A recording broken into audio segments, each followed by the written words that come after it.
Hello, everyone. Hope you enjoy the coffee break and the first part of this event. My name is Maruxa Martinez Campos. I'm the coordinator of the Good Scientific Practice Working Group here at the PRBB, who is one of the co-organizers of the event. And it's my pleasure to invite you to the second part of the event, which is this roundtable, where we have national and local stakeholders to try and bring the discussion home, so to speak. It's been very, very interesting to hear this morning the European Commission vision on the topic and to learn about COARA and see a very nice and inspiring example from the University of Utrecht. And as I said, now we have funders and local and national institutions that are going to discuss how we can do this here, what challenges are there, what's happening already. So we have Michela Bertero, who's the Director of Strategy at IDIBAPS, who's going to be moderating the roundtable. And I'm going to give the stage to her to introduce the rest of the speakers. But just wanted to say, first of all, thank you very much to all of you for coming here. We know you're all very busy people, and it means a lot that you're here. It means that there's a deep concern and interest on the topic from all institutions. And I also wanted to do a kind of a side note to say that we've had one person who couldn't make it at the last minute, Victoria Miquel, the Director of Research and Evaluation Area at Agaur. And so it's a shame that she's not here. That also means that we have a very masculine panel, so apologies for that. I mean, not apologies for them because they're great, but the gender diversity hasn't worked out that well, but we have tried, and we've had a couple of changes that have meant that it's not so diverse. But anyway, we have the best of the best here, and hopefully it will be a very, very insightful roundtable. So, Michela, the floor is yours. Thank you, Maruxa. Good morning, everybody. I briefly introduce myself, and then I'll introduce a little bit the dynamics of this roundtable and the speakers that we have the honor to host today. As Maruxa said, I'm Michela Bertero. I'm a biologist by training, and after a few years in research, then I moved to research management, science policy, and science strategy. And since already a few years, I'm highly passionate about open science. I've been trying to implement open science in the institution where I've worked, and I'm very proud, for example, that my institution now, IDIBAPS, has signed up to COARA, and because we really think it's important, this collaborative approach to reform a research assessment. I was also involved in the European Open Science Policy Platform, representing the EULIFE Association, and I remember during this discussion in Brussels, research assessment was really a hot topic and also a very challenging topic. So this workshop is very timely, and I really thank ISGlobal and the PRBB for organizing it, because it's very important that you discuss this together. Funders as well as researchers, those and organizations, those are being evaluated. I would like to thank also the speakers. They represent public and private funders here in Spain and in Catalonia. And they have a very important responsibility to assess researchers, research units, research up to research institute. So today they will share with us their views on research assessment, how eventually they are also aligning to DORA or to COARA, and also share with us the challenges. I will introduce them one by one as they start their presentation. We will keep the debate at the end, so the presentation will be sequential, and then we will we'll have enough time for open discussion with all of you. So the first will be Ignasi López Verdaguer. He's Director of the Department of Research Innovation from La Caixa Foundation.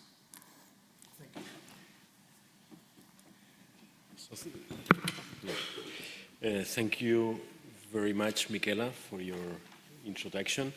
May I have the presentation? Thank you very much. So, well, first of all, thank you for inviting us here. We are the only not public organization here, so that gives us some special and differentiated possibly skills in relation, or skills or capacities. We are smaller, so we can do sometimes a bit more experiments, and we are a bit more agile sometimes, so we can discuss this. In a minute. But first of all, well, you know that like I'm not going to explain much what we do, but you know that we do fellowships. We fund as well the social sciences and science in society through Caixa.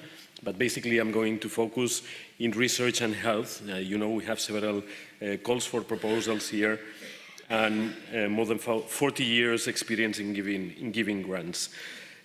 We have been also participating intensively in the COARA movement since the beginning, and we are very much committed. We haven't signed yet, so we are still debating internally, but we feel quite well represented by ISGlobal as well in COARA. So I only have 6 reflections today. I'm not going to share something very structured. It's only 6 reflections that I hope that give some insights to the round table. First of all, I would say that assessment begins with strategy. So we have been discussing a lot in an abstract way around COARA, which can be the changes to implement to be more diverse, etc. We have seen all that. But I believe that now maybe we need to focus in specific examples, and this is something probably very obvious, but if you take, for example, what the Commission does or what Europe does, you know, we have this scheme and we have specific ways in assessing research in the different parts of the scheme, but they come from something, and they come from and I'm sorry, I'm stepping into the work of Javier. Sorry, I see him there, but it's just like a citizen. I recognize that the assessment that we have here comes, among other documents, from the normative anchor points derived from the Treaty on the European Union. And I would say that if we go to the local level, we have an opportunity now, because we have the La Ley de la Ciencia and the Catalan Law of Science that have been recently implemented. So here, this would be the second reflections. First of all, there is the importance of a strategy. Now we have an opportunity now in Spain and Catalonia in particular, because we have these 2 elements that can help us. And that helps me to get into the next reflection, which is openness is fine, but please let me stop here for a minute before I go. Sorry, so openness, yes, but I wanted to highlight as well that inclusiveness and the other elements that come into the discourse of openness and of open sciences, of open science, are as well important. So for me, I would say that openness is important, but as well purpose, and we can see that in the law, in the beginning of the 2 laws, that we see that that we have those 2 elements as well. I will pass this. Next reflection is the moral overload problem. So here we've seen it several times, and part of the debate that we are having is the pressure that we putting over researchers. And I think that something that we have to take a lot into account is when we want to change things in the system, it's not always intelligent to put the pressure in the individual scientist, but you maybe need to put resources at program level, at institution level, or at system level. I believe this is another important thing. So, you know, scientists, we are asking our scientists to make the world a better place, to make it safer, more sustainable, to create jobs, and so on and so forth. And it seems that they have to do it and demonstrate that they do it in every call that they that they participate. So another very important thing when we try to translate the general reflections that we have been doing in the COARE scheme to a more practical local application, I believe this is something that has to be taken into account as well.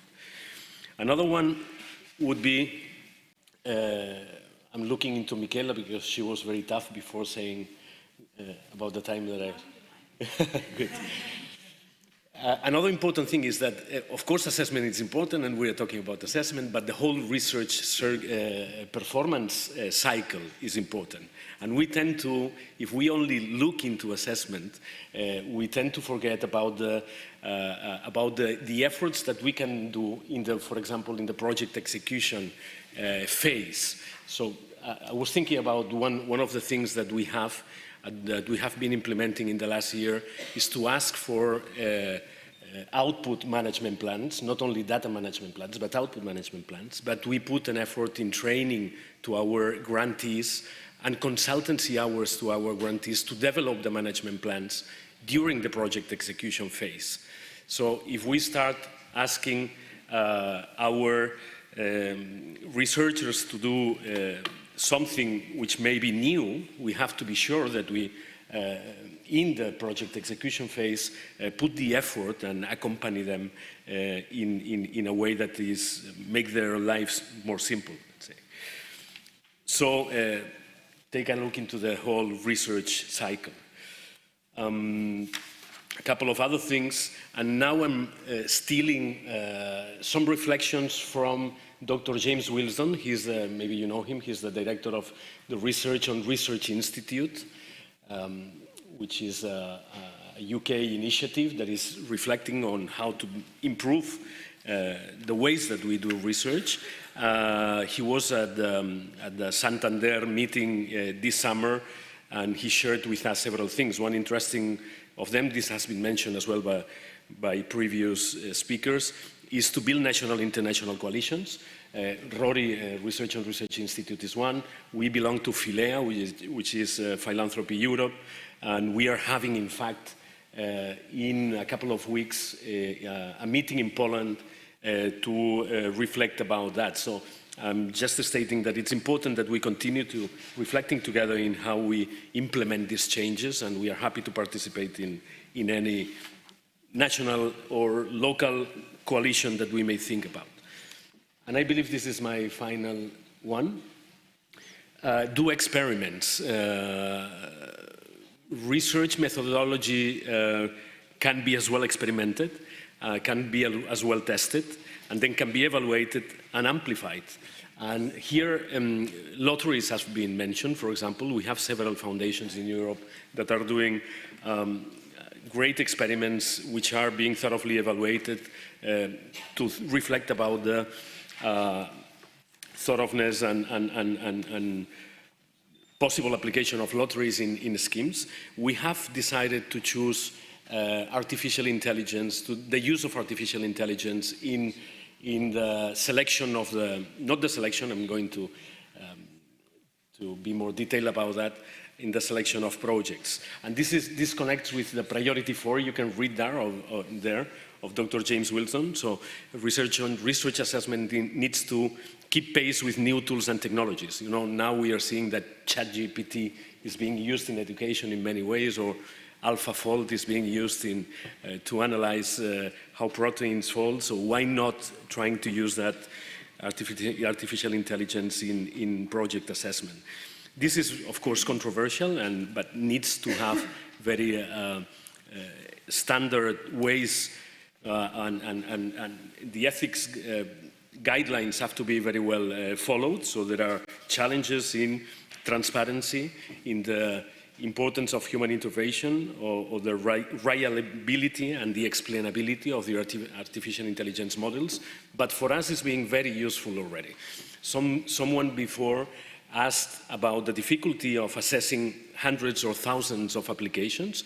This is the situation we find into every time that we open one of our calls. So we get several hundreds of proposals. We have a pool of more than some thousands evaluators, and for example, we need to find a way to match the best evaluators to each one of the projects. So here, during the last 5 or 6 years, we have been applying an artificial intelligence tool that goes into the last 10 years articles and find the keywords and contrast the keywords of the evaluators against the self-declared keywords of the projects that are being presented. So, and this is working very well. Of course, it has limitations, and of course, ethics and diversity and respect for the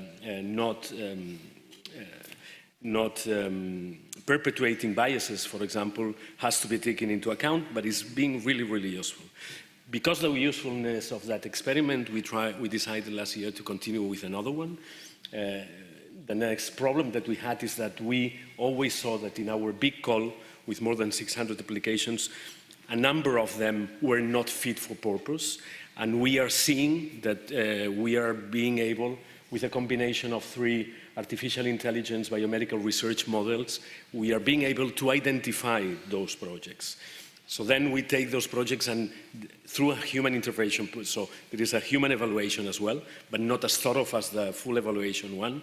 And this is a pilot project that we are doing, and it is working so far very well. We would be very happy to share this experience. Several people of the team are here, which know very much better than me how things are working, and we would very much like to share this experience with anybody that would like to know about it. So I would stop here. So it was 6 reflections. I hope they were useful. So strategy, openness, but also societal challenges. We say that in the laws. So let's see how we apply that. The moral overload problem, the circle of research performance, coalitions, and experiments. Thank you very much.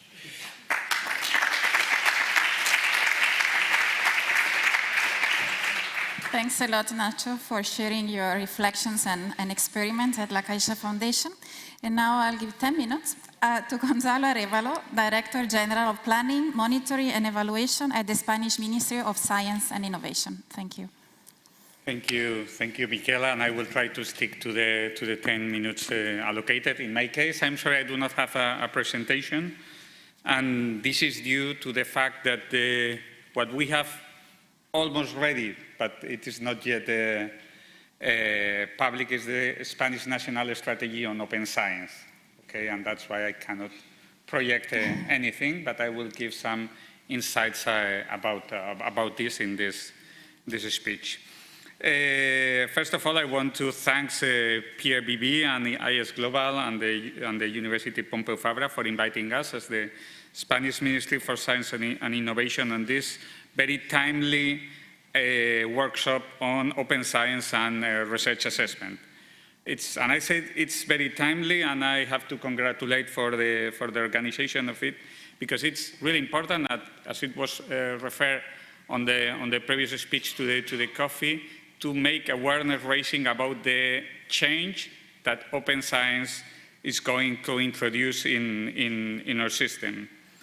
This change is not only a change in terms of how we are going to perform the research activity, but it is also how we are going to fund it, how we are going to communicate it, and how we are going to assess it. Not only the researchers, but the research activity in global terms.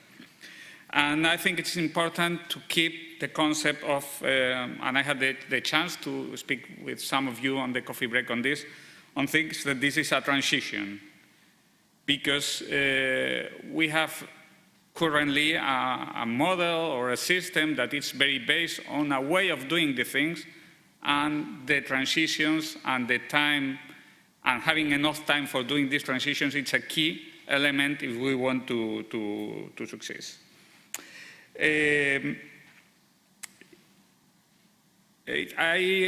I'm going to refer later on a little bit on this. It was also referred by Ignacio, the Spanish amendment to the Science and Innovation Act that entails that we have to launch a number of actions that comes after the law, and that are the ones that we are implementing, and one of these will be, I hope, in the next weeks or I wouldn't say months, but not more than a couple of months, this national strategy for open science. I want to, following also the title of the workshop, from Europe to the local, to make some reference on how this has evolved. The European Union, as you all know, have been already moving since many years ago towards open science, and it was already in the Horizon 2020 program when the obligation to publish on open access was already there. Okay, so we are aware of this. Also, the Commission implemented certain activities that have benefit to do this awareness raising and to be aware on the need of our systems to introduce these changes. We also have the construction of the OSC initiative that has the objective of being the European cloud on as a federated research infrastructure for which the researchers can access to a big amount of data and services for science. And here it's not only important the development of EOSC or any other systems that are being produced, but also to try that these systems can speak one with each other. As a last issue related to the European approach to this, I have to refer to the last Competitiveness Council that was held on June 2022, where in the conclusions that were adopted by all the European ministries for science and innovation, there was a strong defense of the importance of open science and on the need to modify the research assessment systems and the recognition of the research career on this direction. Also, from an international level, we have the OCDE and the UNESCO, okay, building the pathway towards this open science and the effects that the open science have. If we go to the Spanish approach, and as I referred to the amendment to the Science and Innovation Law that was approved, as you all know, last September, there are several pillars. One of the pillars is the human resources and the pathway of the researchers for the researchers' careers, where it has been amendment in order to have a more predictable, stable, and with better conditions for researchers. And here it was also referred in the previous speech, not in the Ignasi's one, I mean in the Paul ones, the need of stability, okay, and this was one of the big changes on which we have worked that now we have to implement, okay, because one thing is the law, and then we need to implement this law. Another pillar of the amendment of the law was knowledge transfer with specific measures in order to facilitate it, but also including some changes on what we understand on technology, or more properly say, knowledge transfer, including also the concept of dissemination and communication, and why not say publication on open access.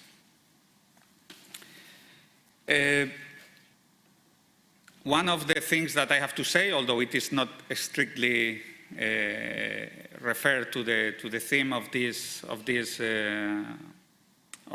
workshop, but it is very important for us, is one of the issues that, or one of the terms, a big important issue that have this amendment is that it is for the first time in the Spanish science and innovation laws establish a pathway of funding and the increasing of funding until 2030 in order that from the public level, the investment on research and innovation goes to 1.25% by 2030.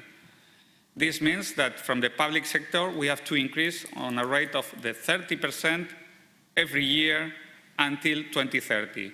And the the state budget for this ministry, it already includes this increase in the 2023 budget, taking away the incomes that we get from the Recovery and Resilience Fund. So this is a net increase, and I think this is very good news. I have to say that this amendment, this clause in the law had, when it entered into the Parliament, a specific clause that conditionated to the I'm sorry, I'm thinking it in Spanish and I have to translate, but conditionated to the availability of public budget, or in other terms, to the say of the Ministry of Finance. And in the Parliament discussion, it was possible to delete this. So by law, now we have to accomplish the law, but we have to follow this increase.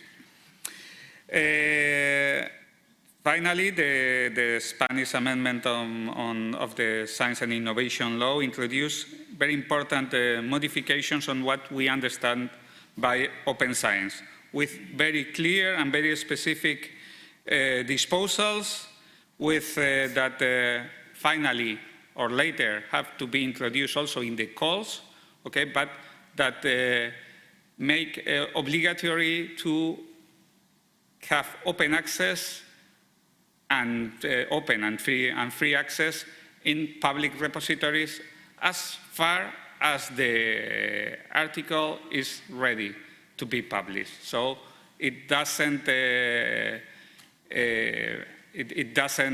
allow to have derogation periods as it was in the past. And this was a huge change that it is also introduced in the law for the universities, that it is currently in the process of discussion.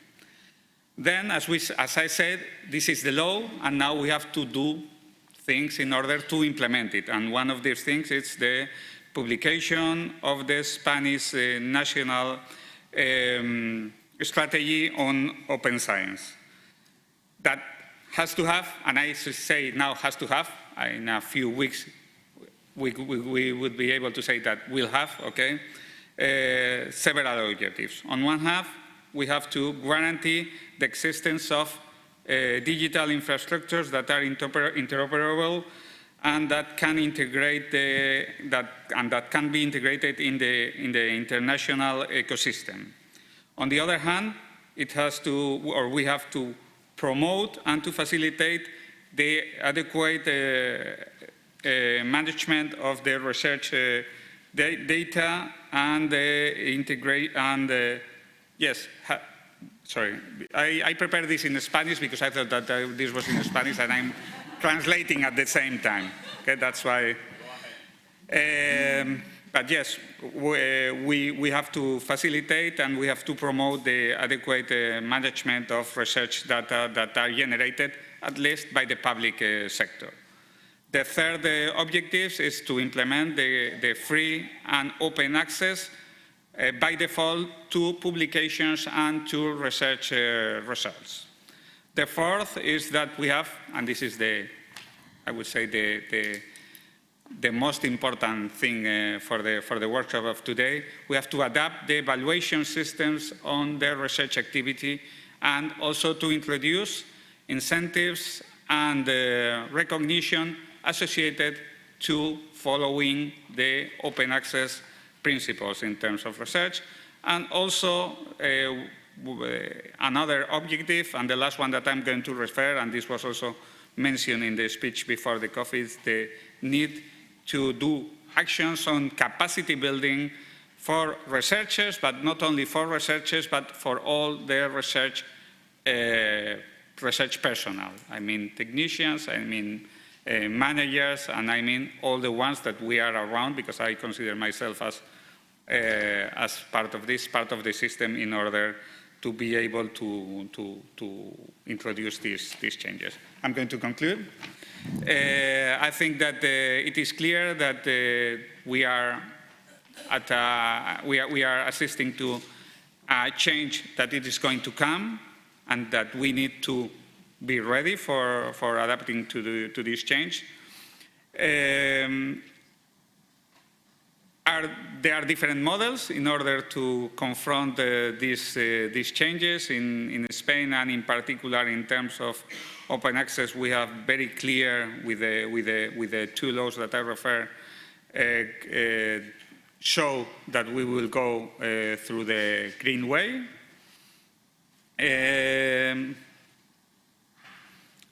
And the last question, or the last thing that I want to refer, is that this change requires an adaptation process. Okay, we have, let's say, a very stable system, and we need, and I hope that like this will be launched, this strategy, measures that are to be taken in the short term, in the medium term, and in the long term. Otherwise, we can have several risks.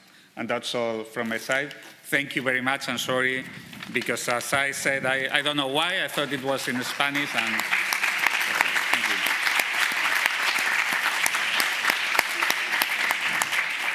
thank you. Thanks a lot, Gonzalo, especially for the spoiler. I'm really, really happy that we will also have in Spain a national strategy on open science. And we move now to Luis Rovira, CERCA Director. Thank you, Luis.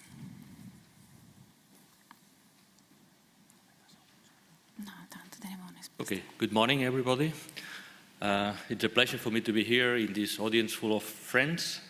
I'll try to be very pragmatic in my short speech. I hope it's short. And I will try to speak not about what we are going to do also, but what we have already done in the last 11, 12 years, right? So these are the CERCA centers. It's a group of 41 research institutes in Catalonia. They are very active at European level.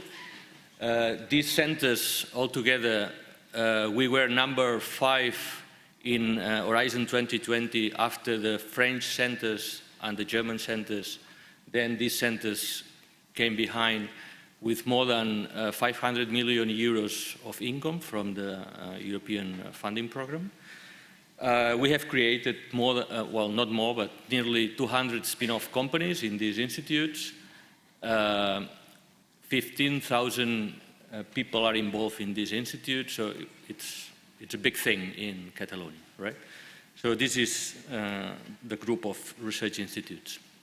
So in 2012, so a few years ago, the Parliament of Catalonia told us, you have to be evaluated every 4 years. And we did it, right? So we took that, we endorsed that mandate, and we started evaluating the centers. And we have done that. We are now at the third round of evaluation. And open science is about respect, is about transparency, is about engagement, is about ethics, integrity, open access, open data. So we tried at that time, so 11 years ago, to perform our evaluation with some of these principles, right? And up to date, we are still working in that way.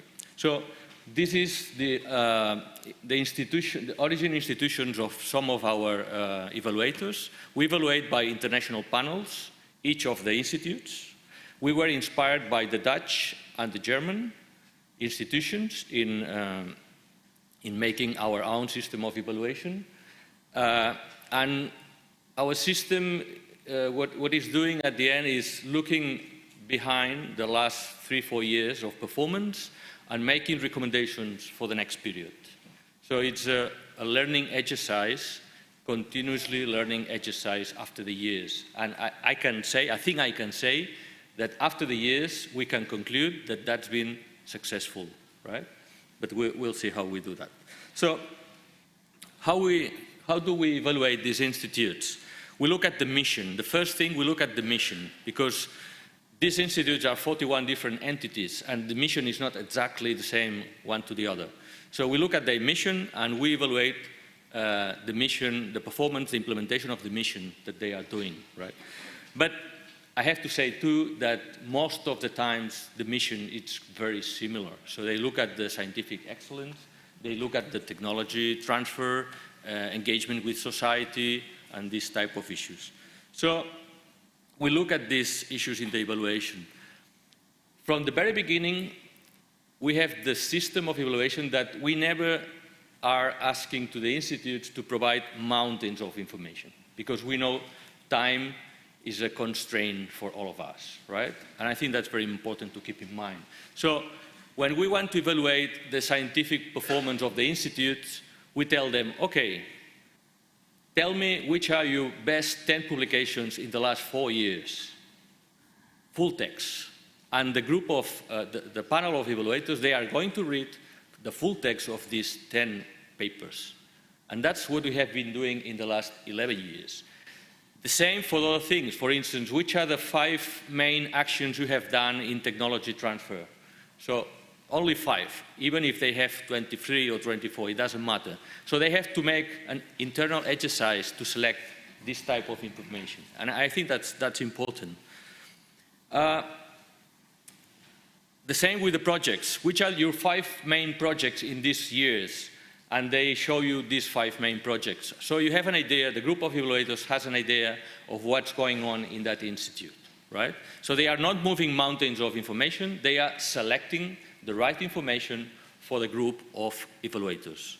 And I think that's very important. Other things that we are looking in the evaluation, we also look at, for instance, another thing that we are checking is the origin of the postdocs that each of the institutes has. I mean, we like to see that they don't come only from the surrounding university. They come from all over the world, or all over Europe, or so on. So that's another thing that we look at. Or for instance, in how many networks, or in which networks they are participating at European level. That's another thing that we like to see. So this way of participating with other institutions. But we also look at the future challenges of the institute. That's another thing we require in the evaluation. So they need to explain us briefly what they have in mind, and that's also very important. And we look at the management of the institution, because from the very beginning, we keep the idea that assessing an institute is not only looking at the science of the institute. As it has been said previously today, we look at the whole thing. Everybody is participating there.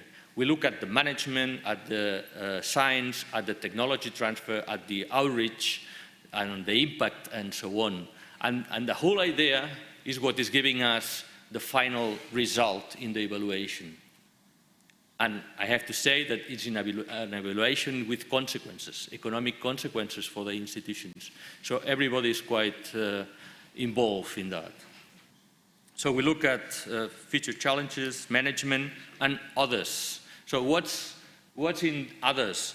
So here we have the ethical issues. We look how they manage these ethical issues, very important for us, and integrity as well. We look at how they cooperate with the surrounding institutions and universities. We don't like isolated scientific institutions. We need to be working with other institutions. So we look at, as I said, dissemination and outreach, also very, very important. How they show to the world in communication at international level as well.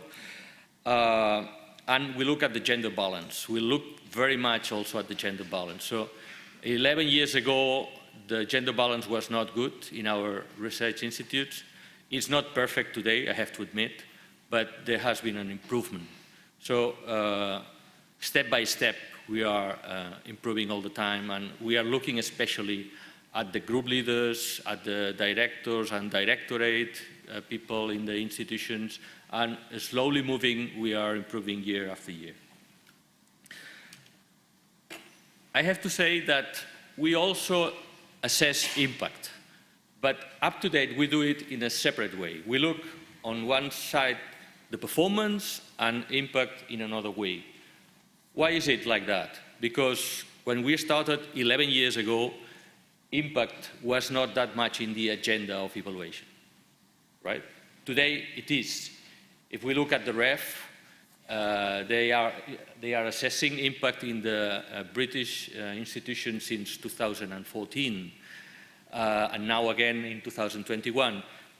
So we are also assessing impact, but we started later in 2019, right? And what we did is a separate exercise to assess impact. We made a pilot in 2019, 2020. We've been learning these last years about how to assess impact. We have an advisory board with many people from abroad, from Canada, United States. We had a member from the Netherlands, Uruguay, some different countries. They are helping us a lot. And now we are at the point that most of our institutes have been trained in impact, so they know how to deal with the case studies, with the narrative of impact. So this year, at the end of 2023, we'll face another assessment of impact for our institutions, right? But up to date is a separate dynamics.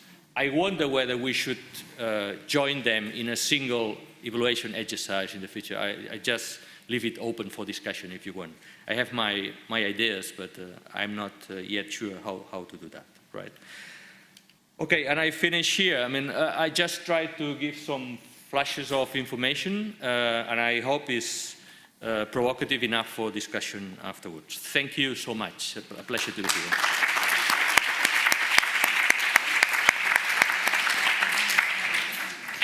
Thanks a lot, Luis. And last but not least, Emilia Pola, Executive Director of ICREA.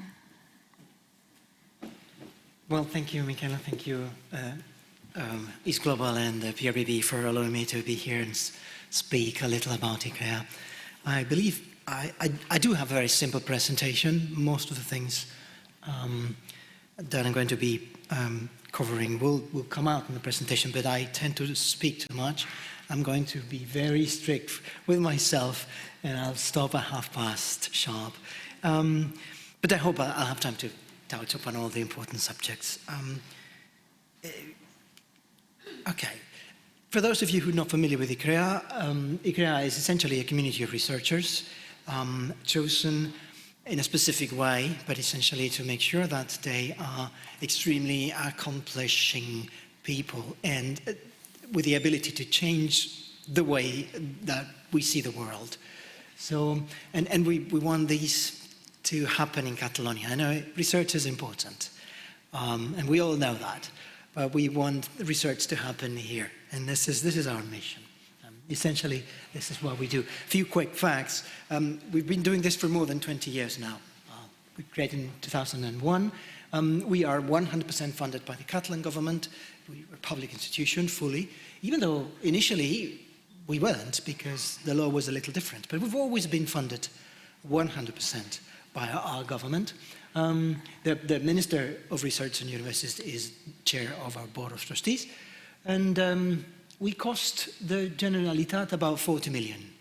This year, this 2023, we will cost about 40 million. It's almost 300 researchers working with us now and counting. And we cover all academic disciplines. We have structured our system in 5 great areas, but essentially we got social sciences, humanities, all the experimental and mathematics, life sciences, the lot. Engineering sciences as well. So we try to cover all the spectrum of academic research.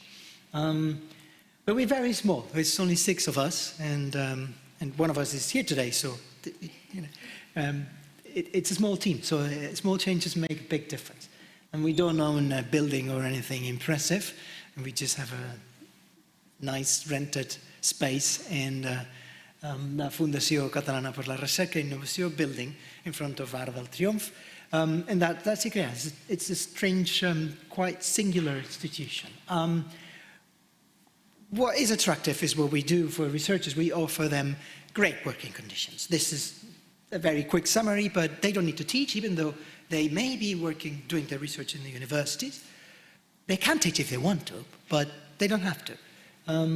And we offer them permanent positions from day one, no probation, and they're welcome to stay with us until their retirement age comes.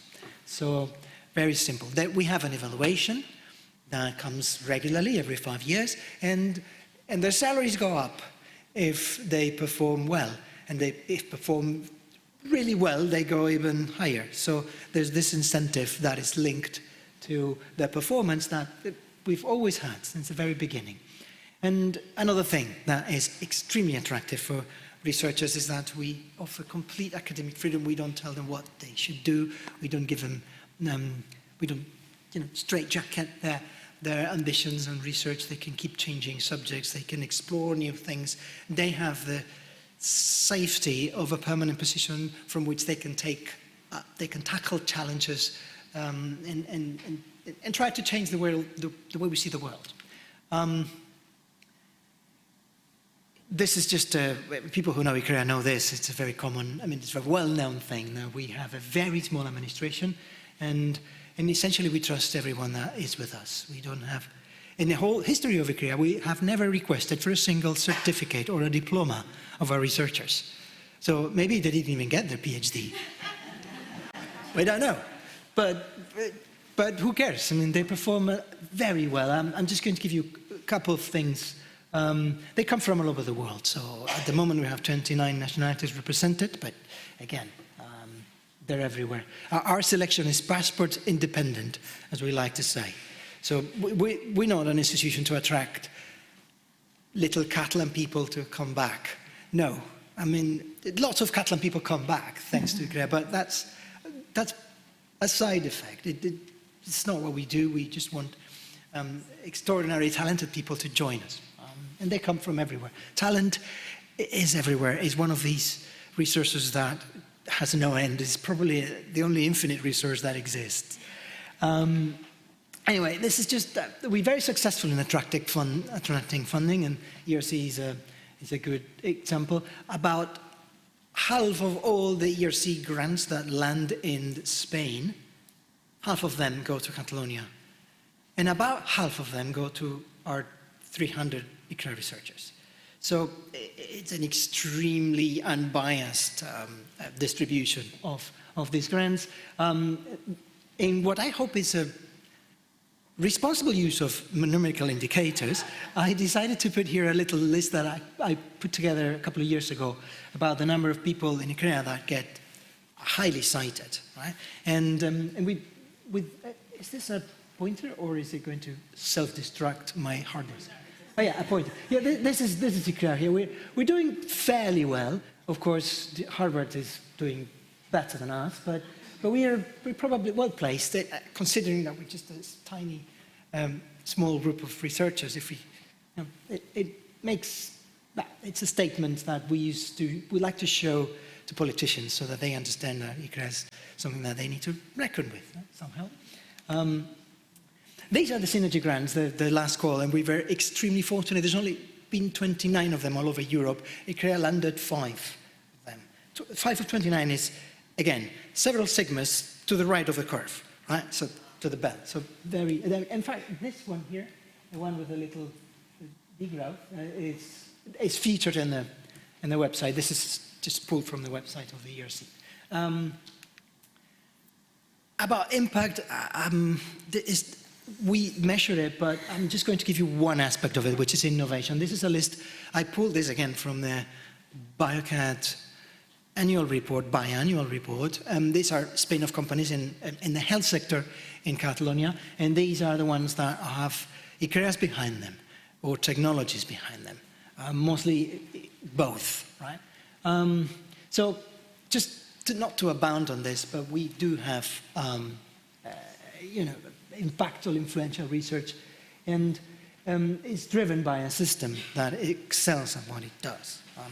ICREA success is not, emphatically not, ICREA success. It's a success of a system that is able to attract incredibly talented people and offer them something that they decide to accept. and come here to work with us. So how do we do our selection? It's very simple. I'm not going to say it's easy, but it is remarkably simple. We only look at academic excellence and leadership and use international panels. So far, no surprises. Everyone does this. Now, the only difference is that we do it in a very different way. We try to be subjective.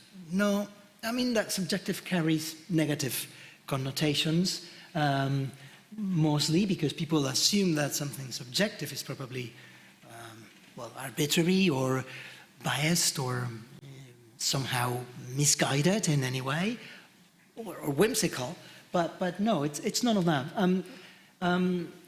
Well, people try to hide from that, and we are accepting that all evaluations are subjective, although people try to kind of hide behind figures to conceal the fact that everything that we decide, humans are not rational animals, even though some say we are, but if you speak to neuroscientists, and there may be neuroscientists in the room, they always tell you that most of decisions are made before you find the correct rationalization for them, and we're just going along with that, and accepting that our evaluations are subjective, we try to take advantage of that subjectivity, right?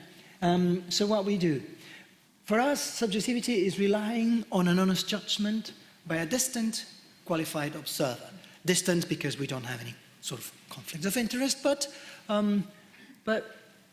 we want an honest judgment, and it's going to be subjective because we're asking that person and not another person, precisely because we want that person's opinion. In peer review, subjectivity is the whole point. Why do you ask that subject for their opinion? Well, it's going to be subjective by definition. So we do not use any numericals, and we insist that people read the papers that of our candidates. We insist that people read the letters of support, and then in the end, they need to tell us whether that person is actually a very promising young person, or not so young. We recruit people of all ages, but a promising person, someone who comes to our system and is likely to make a big impact, is going to make a big difference, and they don't have to explain to us how they come to these conclusions, which is, I find, remarkable. And I think that is a key point. If they had to justify to us or to anyone else that their decisions, they would probably try to use other type of indicators, other type of metrics. They would feel that they had to prove to us somehow. And that would be detrimental, we believe, to the quality of their decisions. So we let them, the only thing is that they need to persuade the rest of the panel that that person is the one that we should put at the top of the list. And essentially, we work by consensus. That's what we want to achieve. Consensus is our magic power. It's, well, like I said here, a faithful indicator of future success. Because everyone walks into a meeting with their own biases, their own prejudices, their own misconceptions. And this is inevitable because, again, we are humans. And that's the bad things of subjectivity. But everyone does that. And usually these things cancel out. If you have a diverse, rich, and complex panel, then most of these things cancel out. Not all of them, of course, but enough of them so that what emerges is a very robust decision, much more robust than you could expect from each of the individuals that are in the panel. So we use that as the cornerstone of our selection. This is how we do the process, but it's not that important. I mean, we have an online phase, which is individual, and then the collective phase, which is where the magic happens, where people have to talk to each other about different candidates, and they need to rank them in a list. No scoring. No voting, nothing of the sort. Just tell me, which one would you hire in your research center? Which one is which one is the cat's pajamas, right? Get me that person, and tell me which one. And that's what we ask them, really. So, I'm finishing, 2 minutes late, my apologies, but essentially, we'll look at the whole profile of a person. We we base our decisions on consensus. We don't allow panels to vote or to give scores to different aspects. We don't want to dissect profiles. And essentially, all we ask for them is this list where they give us their ranking, their order. So which are the top people that we should go first? And that's all. I'm happy to answer any other questions or comments or remarks that you may have, but thanks for your attention, and I hope this is useful.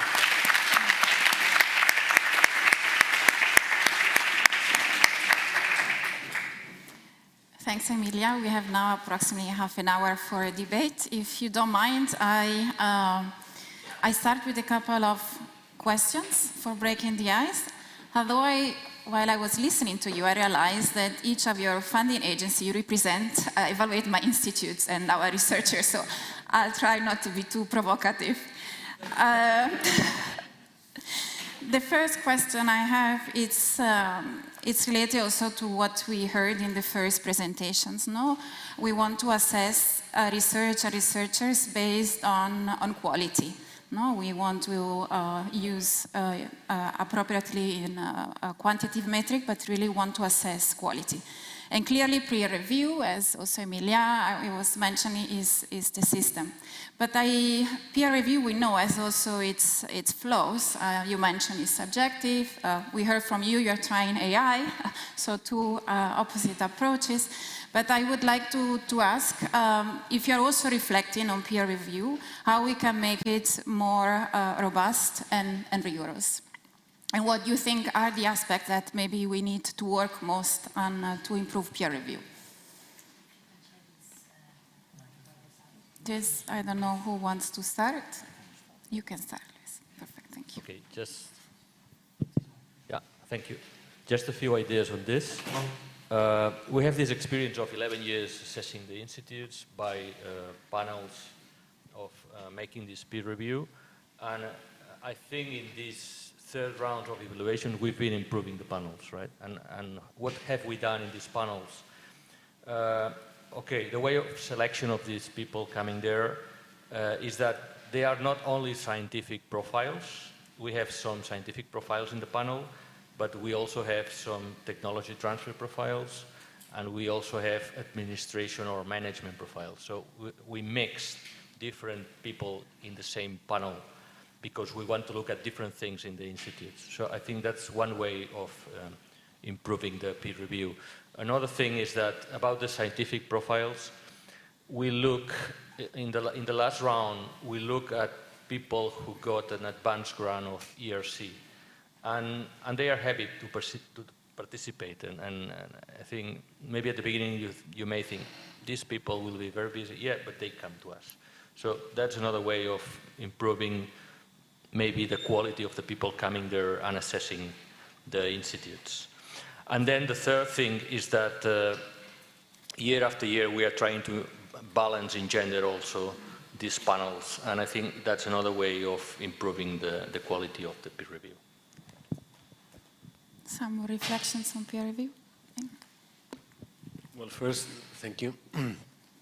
I believe subjectivity is not against AI. We're using AI only for the last match. So, yeah, for the matching and but then the panels are very similar to yours. So it's a decision on a ranking. Well, we use the scores, but the final decision is quite subjective because people is subjective. So, but we try to improve, first of all, the pool of evaluators. This is something that we do through a quality check every year. So depending on the answers that we have, we try to improve the matching as well of evaluators and researchers. This is something that people, I'm seeing Paula from Aquas, we have a big problem here. So there is something that has to be done constantly. I imagine that you are going through this one. We are improving diversity. We started, if we have a pool of 2,000 evaluators, the first year, if we wanted to impose a 30% of women, we had to, it was very difficult. Women reject more the proposals of evaluating. So we needed to have, and you need people in every category. So So we've been improving our pool of women evaluators to be able to impose a 40% evaluators in every year. I believe now we are at 38% after 5 years work in that. So there are several things that we try to do every year in relation to the improvement of the peer review. Okay, if I may, but I have to say that I do not represent any funding agency, okay, because in Spain at state level we have for research two funding agencies, that it's the State Agency for Research and the Carlos III National Health Institute for Biomedical Research, and those are the funding bodies and they are autonomous bodies. This was established by the law, the existing law, but in the 2011, okay, and it's a process of having this kind of independence. Said this, I can give some reflections on what was mentioned. I think the diversity is a key, the diversity in terms not only on the field on which they are assessing, in order to be able to cut ideas that are sometimes big changes, and that with a very stable panel you will have difficulties in order to succeed. Also the diversity in terms of aging of the panel, I think this is critical also, but there is another factor, and I'm sorry, but I have to again go back to what I mentioned about transition, and this means the need of having some kind of stability on the panels. So what we try to have, or sorry, what they try to have, okay, is to have some kind of renovation, but always keeping some stability. So we are sure that we keep more or less in the same path and we don't introduce big changes into the system. Thank you. Thanks. Emilia, you want to ask? Just a quick thing related to that Gonzalo just mentioned. In ICREA, our panel members can serve for a maximum of 4 evaluations, which means that then they have to be replaced. So there's always about 25% of the panel that is new, which is good because they bring new ideas. And also there is enough stability and a certain continuity of criteria that also, we find it strikes a good balance. Our challenge for our panels is that we've got these 5 big areas that everyone uses, but researchers seem to be very good at escaping them and bridging between different disciplines. So I guess that our toughest challenge now is to find a good solution for these proposals for researchers who are doing things that bridge different categories and disciplines, and there's increasingly more and more of them. So we need to be able to judge them properly and fairly. And that's a challenge for us, but I guess it's a good challenge. It means that the system is developing and gaining complexity, and that, I think it's good news. But we still, it poses a challenge for us. Thanks a lot. I have a second question, and I promise I leave it to you. But it's a principle in Coara that I really like, and I think I really truly believe it's important. And also when we were participating with you live in this conversation with the European Commission Open Science Unit, we highlighted that was a key factor. And it's about engaging those being assessed in the development and design of assessment criteria and processes. So when you are thinking of changing your evaluation system, which I think it's where we are at the moment reflecting, it's very important this dialogue with those you are assessing, either research institutes or the researchers themselves. So my question to you, if you are taking this approach, no, and how? So are you also opening the dialogue with those you are assessing? You want to start? Okay, I think that's an important issue. we cannot, I like to say that we cannot be monolithic. We need to change things sometimes, right? And of course, you need to change your system of evaluation if you think you can improve it. And one of the ways to improve it is to speak to those being evaluated, as you said. At the very beginning, before we started assessing any institute, I went to all the institutes to explain the system of evaluation. That was in 2011 or 2012, so a long time ago. So everybody, the group leaders, knew a little bit what was going, how the evaluation was going to be, right, at the very beginning. But after the years, what we have done is that when we finish one round of evaluation, we make a meeting with the directors of the institute. We regularly meet the director of the institute, and sometimes we speak about this evaluation. And I can tell you they have very strong opinions on the evaluation system, especially if they were not very well scored, right?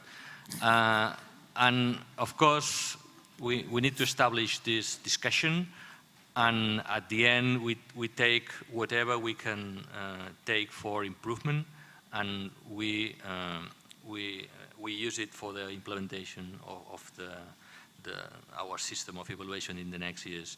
And I think that's a way of improving. Of course, not any criticism, not anything is used for this improvement. It has to be justified, and we need consensus as well with different institutions and directors and so on.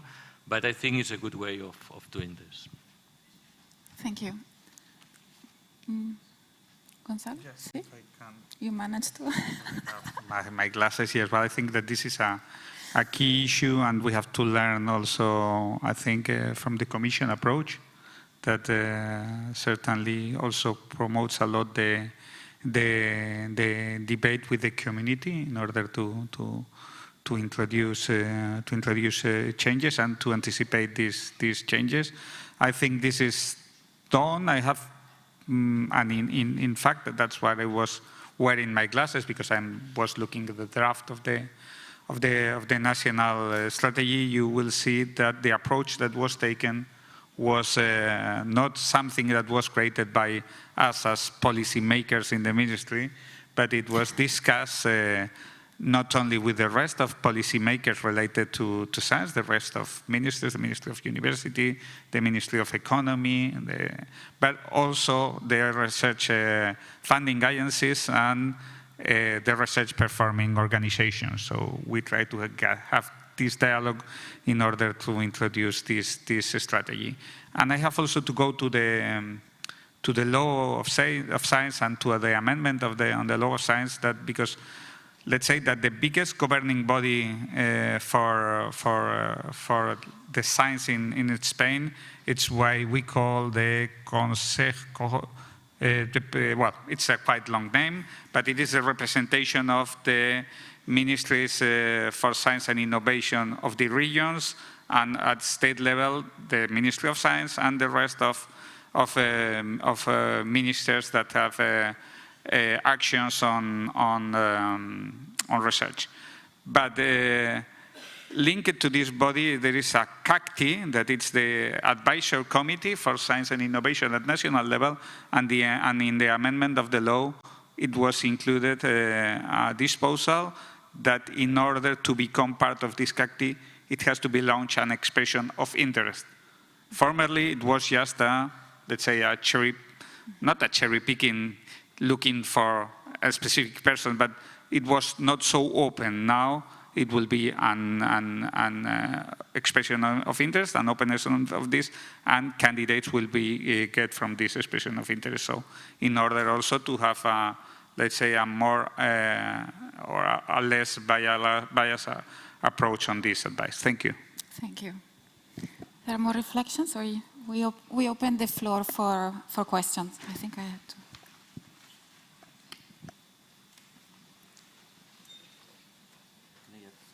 Yes, sure. Yeah, another question is that what we have done several times is once we have finished one round of evaluation, we look an external expert that has not been involved in the evaluation to assess our system of evaluation. So that person is looking at all the reports of the institutes and our terms of reference, and he or she is telling us what we can improve in that system of evaluation. And that's very useful, because it's someone from another country usually, and that person has not any conflict of interest with you, so he or she is telling you exactly what she or he has in mind, and it's very transparent, very clear, and very useful. Thank you. No questions? There's one there. Over there. And another one. And here. Thank you very much for the interesting discussion. And I had a question. It was referred to a bit here and there of quality checks and how one selects the evaluators. Because there's also the evaluators have their culture of, if we go back to the bibliometric indicators, all of this, they have their culture, and many of them are senior. So they come from this culture, and so I wondered how, moving forward, you would suggest working on this pool of evaluators so we can actually bring about this change. May I? Yes. Thank you, Denise. This is a very relevant subject, and I was writing down earlier when I was listening to Paul's presentation an idea that I think it's relevant. Of course, we use senior researchers. So, in fact, our panels are formed of the same kind of people that gets evaluated. We've never had a situation where a panel member has been a candidate. Of course, we look for these things and try to keep them in check. But in theory, it's possible. So we are using a system that kind of goes back and nurtures from the same community that it's actually working on. And as you said, people do come with their own prejudices and their own ways of doing things. What I found remarkable is that once you give them the opportunity to work without that restraint, when you actually make very clear to them that no indicators, no voting, no scoring, just talk to the others and reach consensus. Once that is clear, people are very happy to actually drop the old ways and adopt the new ones, which I think is it's a hopeful thing to have seen. And it also indicates that most of the way we've already covered. And like Paul was saying, we're probably the tipping point, we've reached the tipping point, because this kind of evaluations, when we started in 2001, it wasn't like that. But now it's much easier. And I see it working in the dynamics of the groups. When you give them an opportunity to actually adopt this new system, most people will happily take it. And that's my experience of what we can contribute to this. Absolutely. You know, there are, it's just a question for him, so thank you for the question. But you know, there are people against consensus in the panels, because there's always someone that he has a bigger area than the rest and can drag the opinion of the others. So how do you cope with that? It's a real question, it's not... A very good question.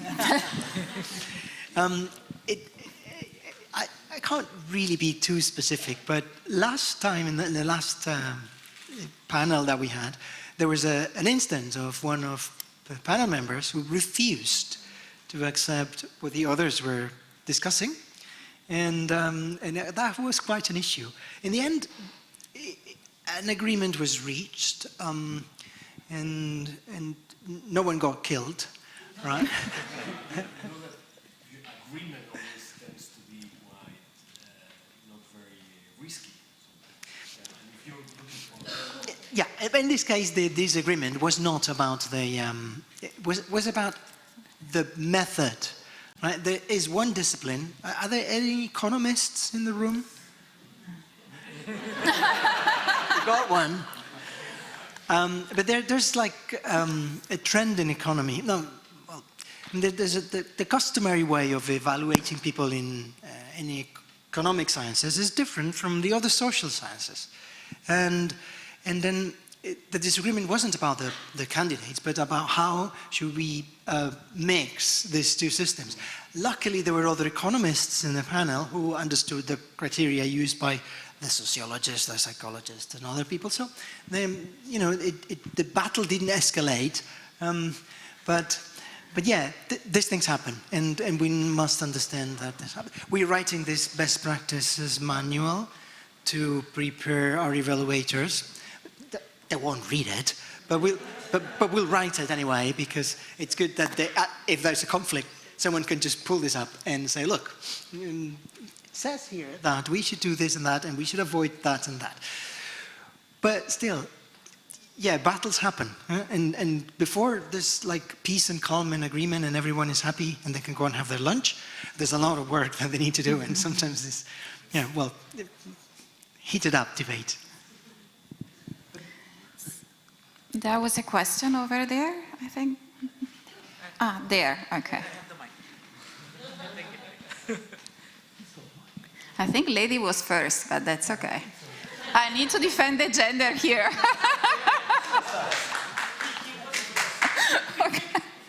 You were fastest, but she was fast.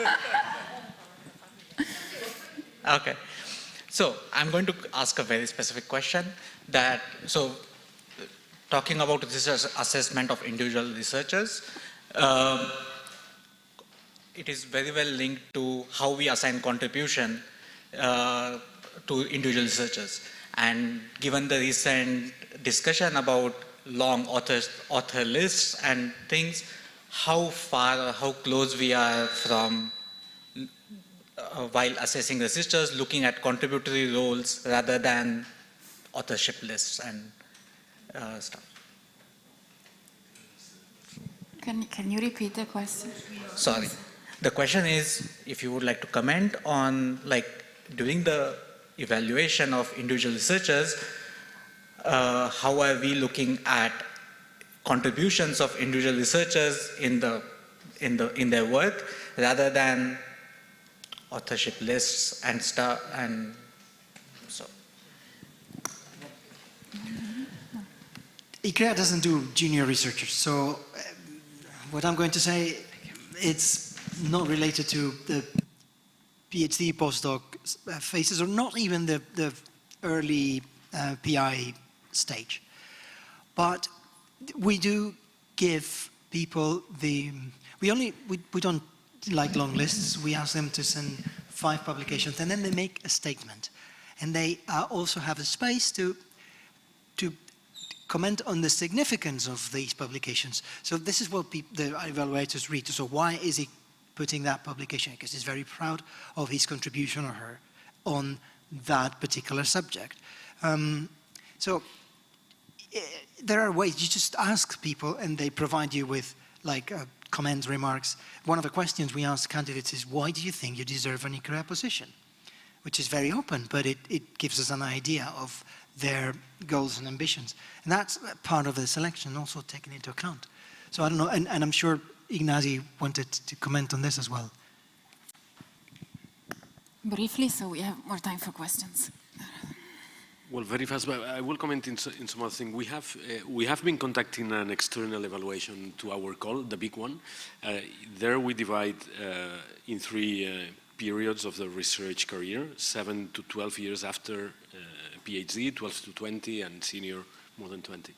So we've just realized, I agree with you that first of all, evaluations have to be external, totally external, and here this one it is, and we've seen that the success rate in every period is exactly the same, but we are having much less young researchers applying to our call, because we believe that they believe that competing against senior colleagues is going to be hard, and they are and they are not going to be successful in the call. So we're going to try to change communication to explain that, because the success rate is exactly the same in all the career stages. I'm not answering the question, I know, but this is something that we've seen through an external evaluation, which was quite interesting in relation to young researchers recently. Thank you. Yes. Yes. Hello. Thank you for this interesting session. I would like to ask about the strategy that Nacho talked about before, that you said that the assessment starts with the strategy, and I fully agree that this is a very critical part of the process. And my question is, how do you assess that part of the process? Because it's very important that this strategy, of course, responds to the needs of different stakeholders. For example, researchers that will continue with this research line after later in the value chain. Or, for example, if it's in biomedicine, it would be patients in some sorts of research, depending on the sort of research. Do you assess that? And if so, with which criteria?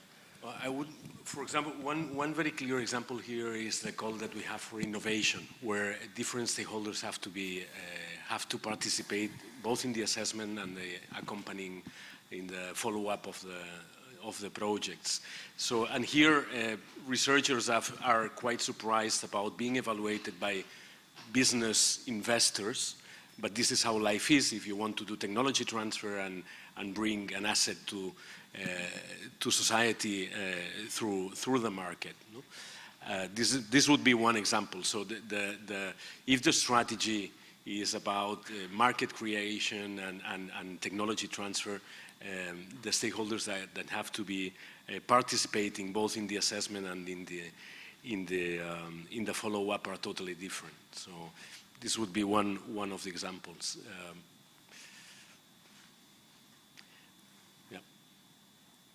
I don't fully answer your question, I know, but we can continue later, maybe. Okay.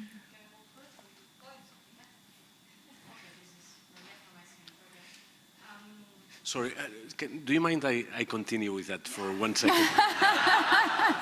I was thinking, I understand, I guess that behind your question is what impact means and what we do to foster that. And I've been seeing that we are all falling as well in the main indicator of our researchers and research groups being number of publications and top-tier journals and so on and so forth. So of course there is a lot to do here.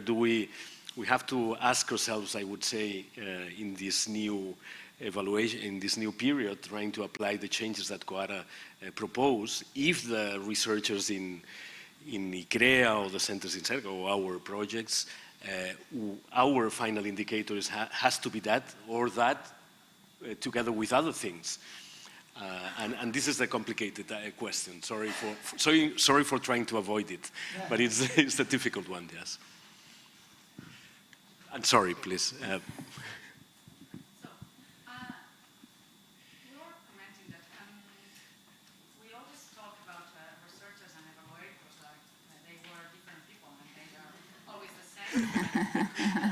role. When they evaluate, they just do their job without being paid for that normally. So, and I was wondering. Not if it's for La Caixa, sorry. Mostly for public organizations, some pay very well, but normally it's not the case. So, and I came out with the idea that what you really do as funding agencies or similar is to select those evaluators. So my question is, do you use DORA compliant or open science friendly, I won't say indicators, but criteria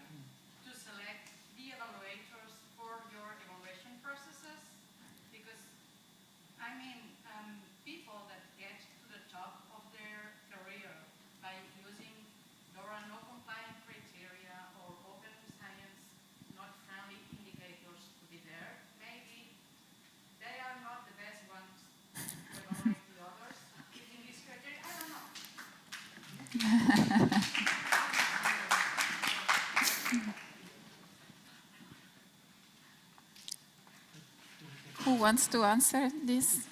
Or you refuse Everyone to answer? wants to avoid it.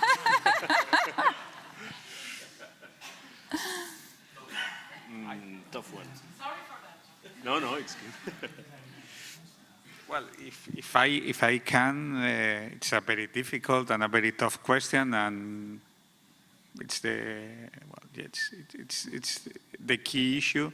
But I have to go back again to say that the key is the transition and the adaptation. We have now, in the case at national level, the new law with a specific article on open science, quite specific. This has to be developed from our side in the calls that are to be launched by the national funding agencies, and then the evaluation criteria towards the research projects to be assessed have to go through them.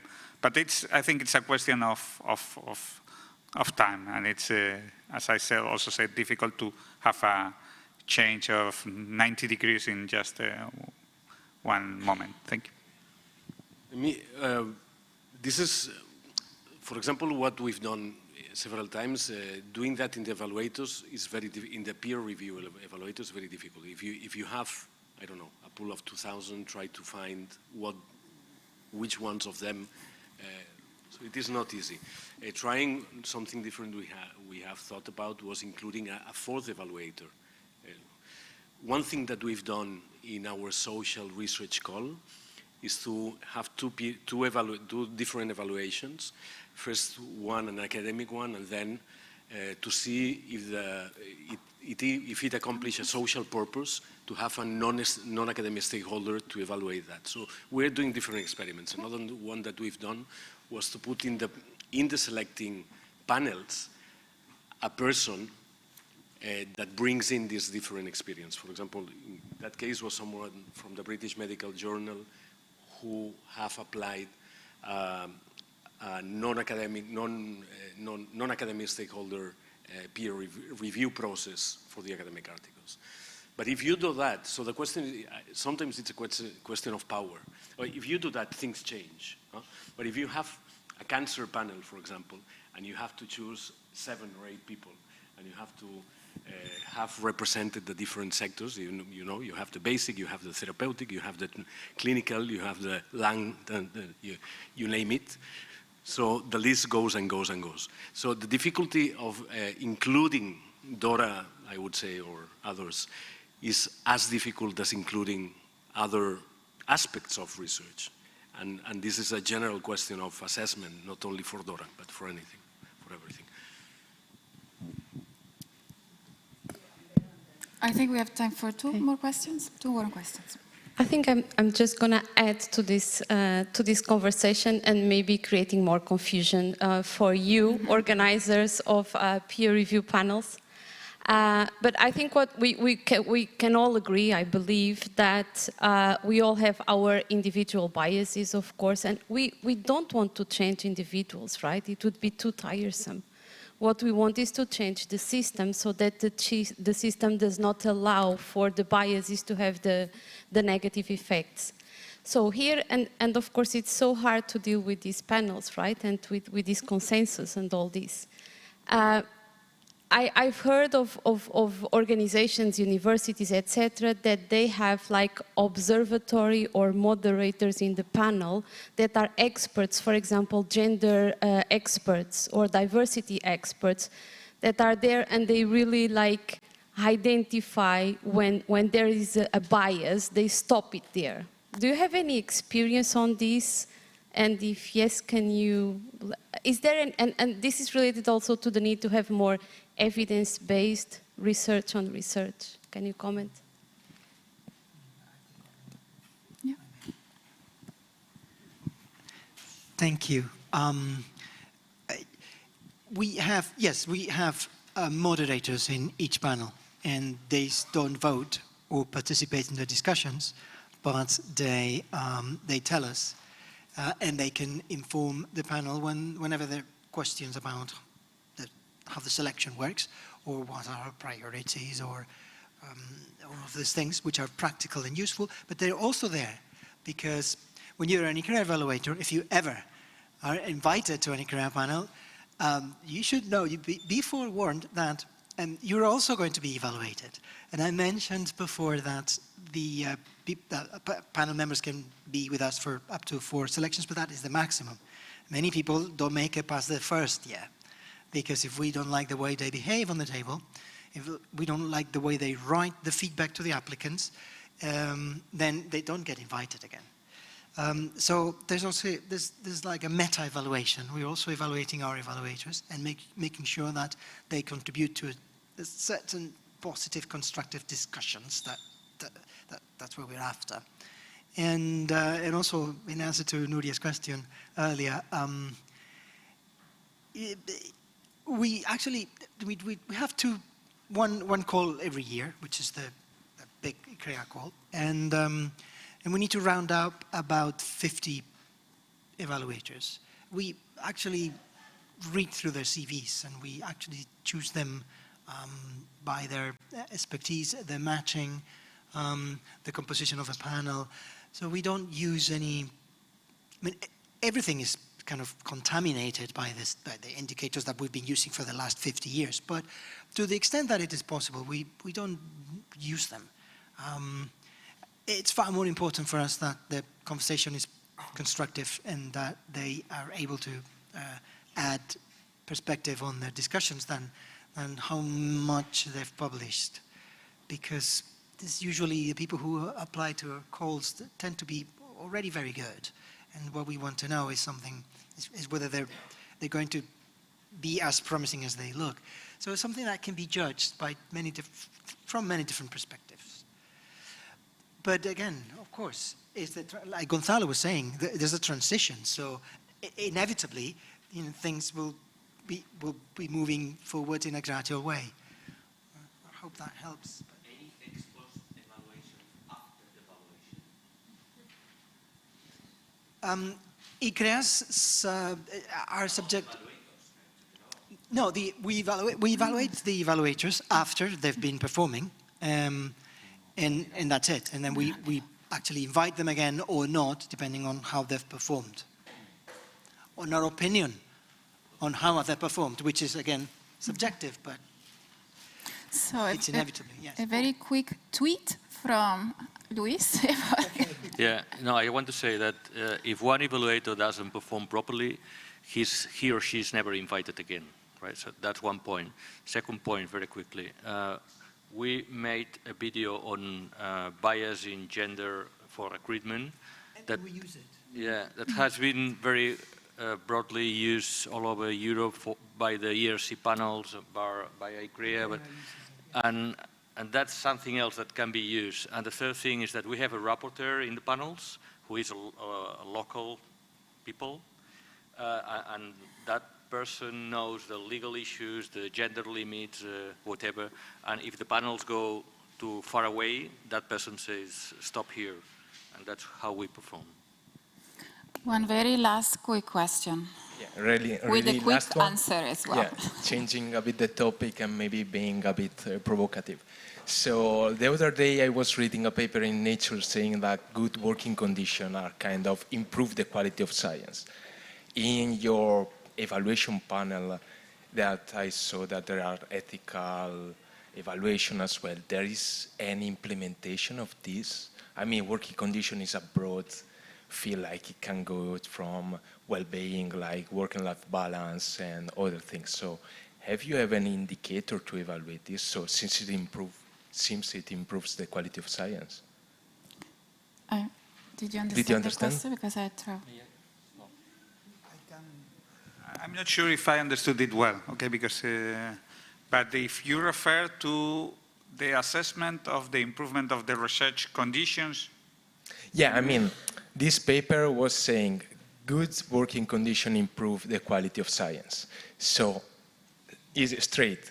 There is any indicator you use to actually put this good working condition into practice in the evaluation criteria? I'm not sure. At the institutional level, of course, not the ICREA professor, that is one person, like the institution. At least in the circus centers, what we do is all the center circus, all the 41 circus centers, they have the logo of the Human Resources Strategy for Researchers of the European Commission. So they follow an action plan and they implement this action plan all over the time. And the evaluation reports of these action plans, they come as an annex to the questionnaire of evaluation of the CERCA evaluation. So our panels are reading which are the conditions of the researchers to improve the research in that institution. So we look at that. Okay, thanks a lot. We apologize for going a little bit over time, but this has been very lively discussion. Thanks for all the speakers, the organizer, all of you. And I hope this workshop is the beginning of a Catalan/Spanish journey to reform together the research assessment. Thank you. Just I still wish you the best with the forget you. Now I know that I had to borrow, beg and steal and lie and cheat, yeah. Trying to keep ya, trying to please ya, 'cause being in love with you ain't cheap. I pity the fool that falls in love with you. Oh, he's a gold digger.